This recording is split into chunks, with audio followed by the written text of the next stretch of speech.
Hi, welcome back to Velo News TV. We're here at the start of Stage 8 in Lake Grand-Bornand with Chris Horner, another episode of the Chris Horner Diaries. Chris, we've been getting a lot of good feedback. People are really enjoying the diaries, and I know everybody wants to hear about the first mountain stage. We saw you finish with the front group. I didn't see you much actually on TV, so I didn't get to see your face to be able to read it and see how you're feeling. How are you feeling? Yeah, I think I was pretty much at the maximum yesterday. They had some of the markers were a little bit off. We saw 5K to go before the top of the summit, and it was actually like 5.7, which was a little bit disappointing kind of condition I was in. But it looked like a lot of people were in the same shape. I mean, you see a lot of the favorites.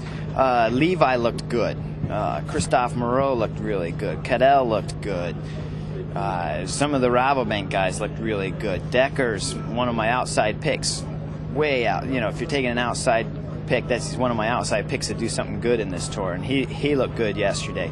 Rasmussen looked good, but the rest of the guys really looked like they were hurt, and the whole Astana team didn't look really too good. Of course, Vino was dropped on the first climb, but then on the last climb, he pulled it off, finished with the front group. He was riding right next to me basically the whole way up that climb, and he didn't look like the Vino that I seen, but he got through it, and tomorrow's a rest day. So if he can get through today, limit any damage that he loses on the stage there, or who knows, maybe he's even better, then we'll see some action.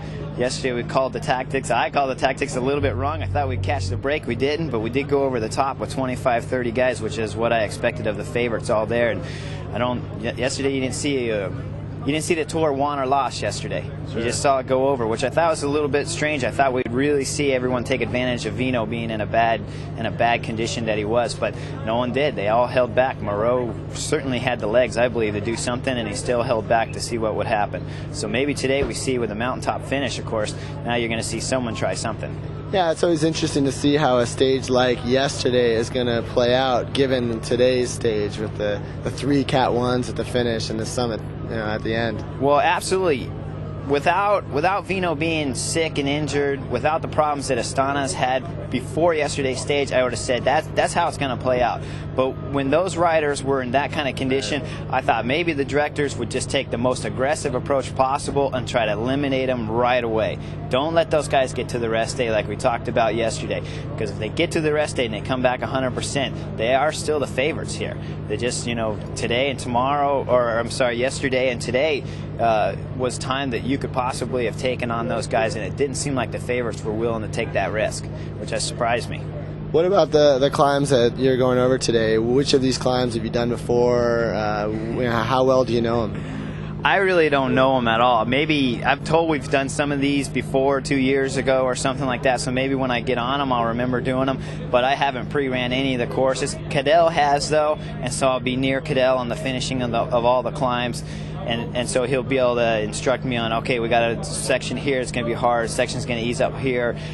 But I just don't have the time in my schedule to set aside to spend 2 more weeks training over here in Europe when I could be home with the kids or could be doing other races. So unless I'm going to race less or I'm going to spend less time with my family, it's just not an option for me to come and see the tour stages at this moment. Yeah, we talked about that a few days ago.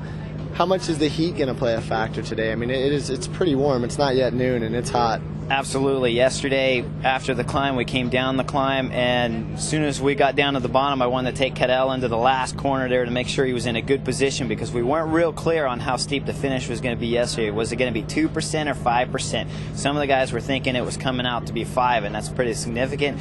2 wasn't. So I wanted to go into the corner first, and as soon as I went back to pedaling hard again, I started cramping on the inside of the leg again, and it's all related to the heat. It's the first real hot day in the tour, and before here, maybe 2-3 days tops in the Tour of Swiss are the only hot days that I've ridden all year. Yeah.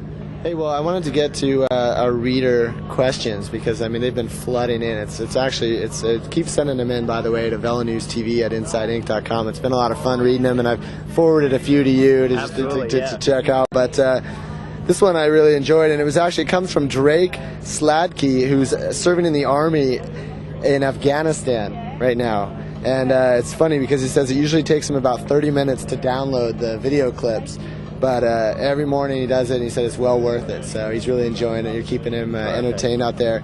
And he says, please ask Chris why he seems to be the coolest dude in the peloton. You read or hear others interviewed, and sometimes they seem bothered by it, but Chris seems to enjoy it and seems like he really loves being there at the race. we need more riders like him out there. I do enjoy it. I do love being at the race, and Drake, hopefully you're being over there being safe and stuff, and I'm glad you're enjoying the video clips.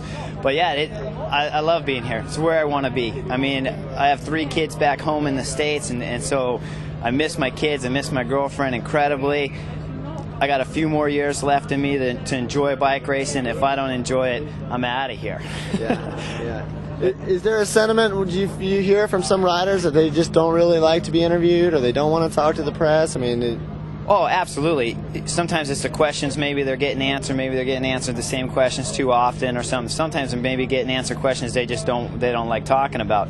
But that's definitely it. I'm comfortable with I'm 35 years old. I've been doing interviews now for a while, so I'm comfortable with the camera around me and stuff. I understand it's part of the job too. It helps the sport. In all honesty, it doesn't do a whole lot for my career. I've never had anyone say, well, because you do a lot of interviews, we're going to pay you X amount of dollars more for your contract.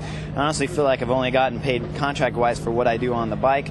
But it's fun to do. It's fun to be part of the sport. It's fun to help the sport grow, and all of it I enjoy. And with the camera stuff, I've just had a lot of experience with it throughout my career, so I'm comfortable with it. Yeah. Well, you say you've never been paid any extra for the interviews, but maybe that's a little bit one of those intangibles. I mean, you never know when somebody's thinking about signing a guy like Horner. Obviously, when you were racing in the States, you were the top guy, so it was kind of a no-brainer. But it's hard to say what goes on in a team director's mind when they think, oh yeah, well, Chris always gets a good interview, and he's always the press loves him, so maybe that did play a little bit of a factor here or there at some point. It's always possible. It's always possible. Maybe it play a factor in the future or something like that too, and it's definitely what I enjoy doing, and I'm comfortable with it. So it's always a possibility in a different career area or something maybe. But at this moment, I just love being here at the bike race and doing the Tour de France. What's going to happen out there on the hills today? It's a summit finish. Someone's got to be willing to put it down for the win. You got to believe it. So that's what I'm looking for. I'm looking for someone, one of the favorites, to really try to open something up on the finish today. Maybe they stay calm, but why stay calm today? Tomorrow's a rest day. You can recover good. It's a summit finish.